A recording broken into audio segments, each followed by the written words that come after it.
All right, hey, what's up, guys? How's it going? So today we'll be doing a review of the 11.6-inch Prius Prime display. It's one of their premium infotainment options, and I'll just talk to you about how this thing functions, as well as its integration with the top display here, and then we'll also go over the steering wheel controls and how that impacts it. So I will be putting a list of the times where we cover every single topic right here. So if you're interested in a specific aspect, whether it's navigation or whatever, I'll include that here. All right, starting things off, let's actually just go through the power up. It does a whole entire sequence where you see the Prius Prime here, everything loads up, and then your Toyota logo shows up, and then you have this nice animation right here. So we'll actually go through on terms of how to disable the audio for that. I'm not sure if it also disables the animation, just because seeing that day to day, I feel like it would get a little annoying. But let's get into it. So you do have your shortcuts here for your volume, your audio, your menu, and your home, and then your climate control. The only tactile button here is your hazards. I wish there were more tactile buttons here, but it's what they decided to go with. So in the home, you're presented with the map being the largest thing you see, and then you also have each category of options. So the nice thing is whatever you swipe through here, you can also see here. And I think that's nice. So if you are driving, you don't have to keep your eyes off the road. You can just swipe almost aimlessly. If it's somewhere within your destination, you can easily go through that, which is nice, I guess. I wish there was a way to go through the options here, but you go through the options on this screen with your steering controls. So just a small discrepancy there I wanted to clarify. If we go into energy, which is, since it's the Prius, it has a huge suite of energy tracking metrics and data. So if we go to energy menu, it'll show you your climate. So this is what you like to see since you're in a Prius. It'll show you, where the power is going to, whether it's from the engine to the wheels, from the engine to the battery, or the battery to the engine, or the battery to climate control. It shows you the route of the energy, and you have different views. You get a side view, rear 3/4 view, and a top-down view. You can also minimize it, and so you can also see the maps, which is, I guess, a nice feature as well. Let's full screen here because there is some more data on your battery, your regeneration data, your engine data, what if it's in hybrid mode, and then your climate power usage. And we'll see more of that on the screen up here in a little bit. So if we X out of this, we back out, that is the energy data. You can see your past records, where there's a ton of data here. It goes detailed trim information, and it'll give you a bunch of that right there. We have traffic information. You have traffic event list, predictive traffic maps, and then my traffic routes, which you can set up when you get this car. Going on to the weather, this thing does have weather, so it'll tell you the current weather. Here we're in Long Beach. It tells you it's sunny, the humidity, and all that nice stuff. It gives you forecasts too, so that's cool. If you guys are noticing the beeping sound, it is kind of loud. There's a way to disable it, and we'll show you that in the settings. And then so we got a weather map. You can see that. That's also cool as well. So something to keep in mind there. You also have a charging schedule, so you can schedule your charges if you want to add a scheduled event. And the nice thing here is what you could do is you could set what days you want, and then your times, and if you wanted to prep the climate control for you. So once it's plugged in and you're charging, you can use that in order to prep the car, whether it's temperature wise, if you like it warm when you get up in the morning and you want your car to be heat seaters on, and your AC at a certain level, it could do that for you. So you turn it on and you'd set all your settings here. Let's go back there. We can go back here, and that's it for your car information category. And then there's these shortcuts here if you want to get quickly to them. There's on the corner.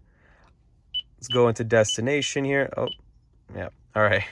It does take some getting used to, I will be honest, this whole entire touchscreen interface. This is your navigation. So if you tap that, it'll take you directly to all the options you have, which there are a ton. I'll go through them really quickly. Address, point of interest, previous destination, address book, emergency destinations, and then intersections, then your coordinates and map.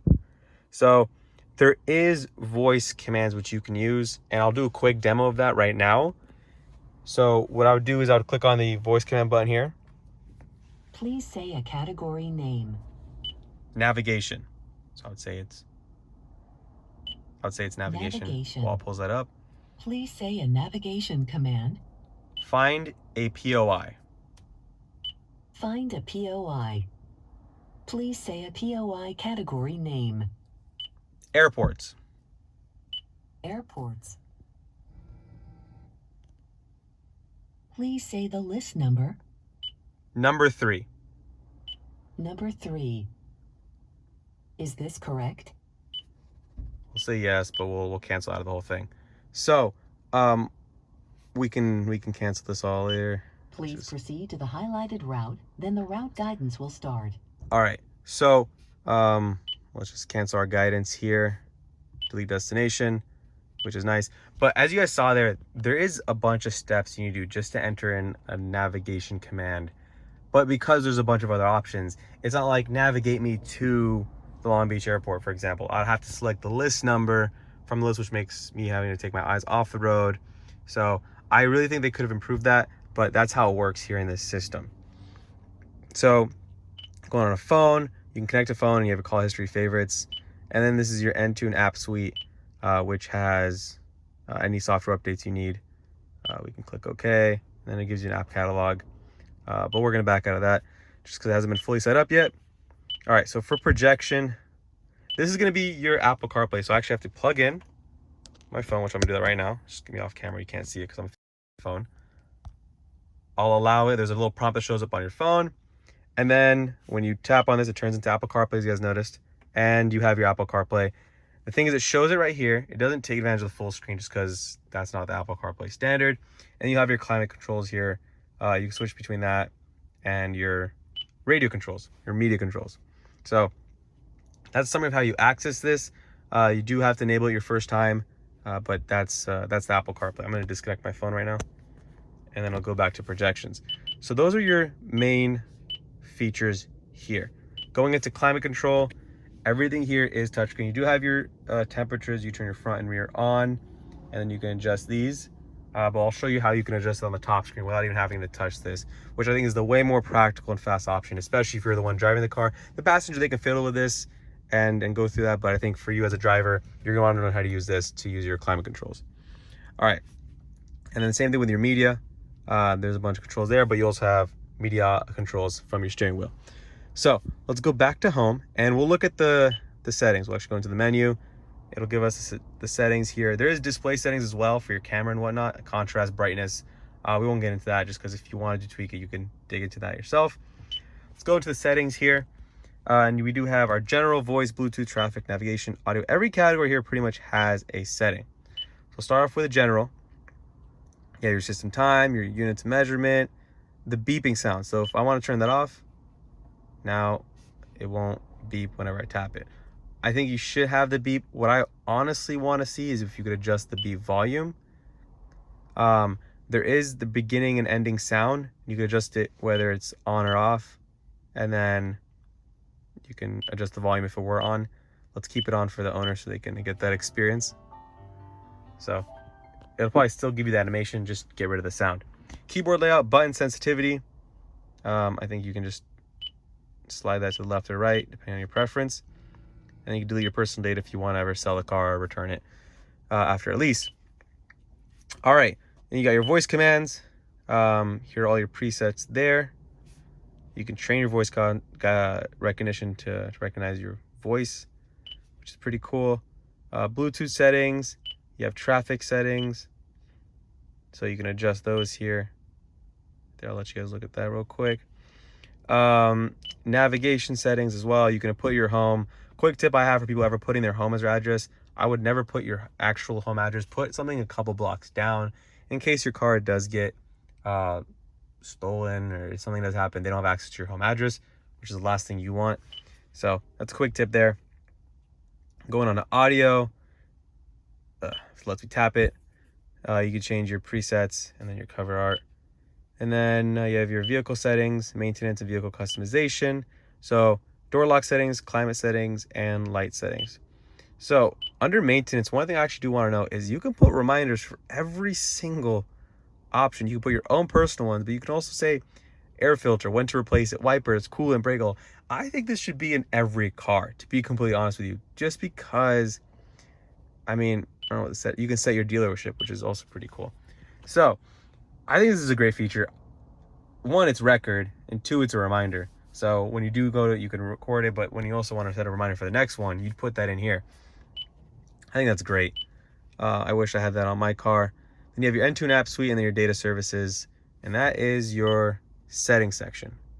So, I mean, there are more in the audio sections that you can get into, sound settings and all that stuff, and then your presets, but we don't need to get into that here.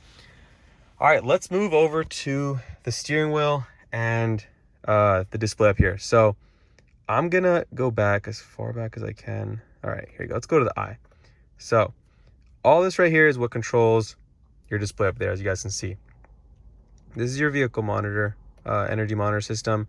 You can go through, there's a different way of viewing it. Eco start, eco cruise, eco stop, gives you your scores, your fuel consumption record, and then your drive monitor 2, and then your eco diary. It just shows you how you've been doing throughout the life of the car, which is interesting. If we go over to the left, this is our time setting. If you want to adjust the clock, it'll let you adjust it here. So if I go into that, this is how you adjust it, and it'll adjust it actually right there. So see, that does it live, which is pretty cool. We'll go back, and then you have your compass, audio controls, which you can actually push to adjust the source, and then you have your steering wheel controls for volume right here.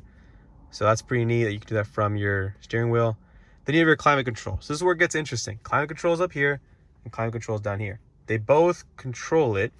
Now, the one thing I noticed is you do get a score here. So if you're on to the far right, it means you're doing great on climate. I mean, since it's off, we're saving so much energy. But if we go to actually select on it, so if I press down with the center button, as you guys saw right there, I'll go back so you guys can see that. If I press down here, and then we can change recirculation or just the pass-through from the air intake.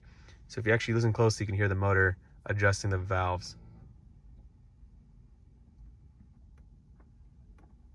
So that's pretty cool. If you go down here, you could turn on your fans. So I turn it on to 1, 2, 3, 4, 5, 6, all that good stuff. You notice the eco indicator starts going down, and it gets really loud, so we'll lower that. One thing I cannot find out how to do, and I've been trying to do this for a while, is turn off the climate control from your steering wheel. I haven't been able to do that.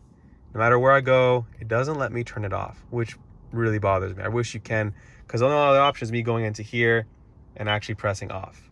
So something to keep in mind there. If someone knows how to do it, comment down below, because I haven't been able to figure it out.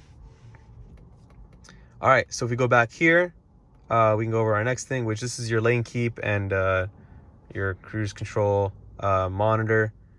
Then you have your vehicle alert messages, and then your settings, which you can go through here. Sway warning sensitivity, your units, and then pre-collision, you can turn that on or off. The sensitivity of it, and then you have your vehicle settings here for maintenance, and then your charge settings. But you can also go into your charge schedule here, and then you can lock the charge connector, and then the traction battery here. I don't actually know. Let me click on that. Okay, traction battery here. Interesting. I guess it's a feature. The more you know. I actually honestly didn't know what that was. So, all right. So that covers your steering wheel controls here and here. In terms of where you go to plug in your USB aux, that's so here. So this is where you actually connect for Apple CarPlay. So unfortunately, there is no Android Auto in this system. So that is unfortunate. Just people who have Androids, keep that in mind. As you guys can tell, the engine did kick on just because I've had this car on for a while, messing with the infotainment system. So that's an overview. Let me know what you guys think. If you guys enjoy the video, smash that like button. It helps me out. It helps us get out to other people who are interested in watching this video. So other Prius owners, people who are shopping for the Prius Prime with the 11.6 inch display. If you guys want to keep up with more of my Toyota coverage and content, subscribe. I really appreciate it. It helps me out a lot. And yeah, and with that said, I'll wrap it up here. And thank you guys for watching. Peace.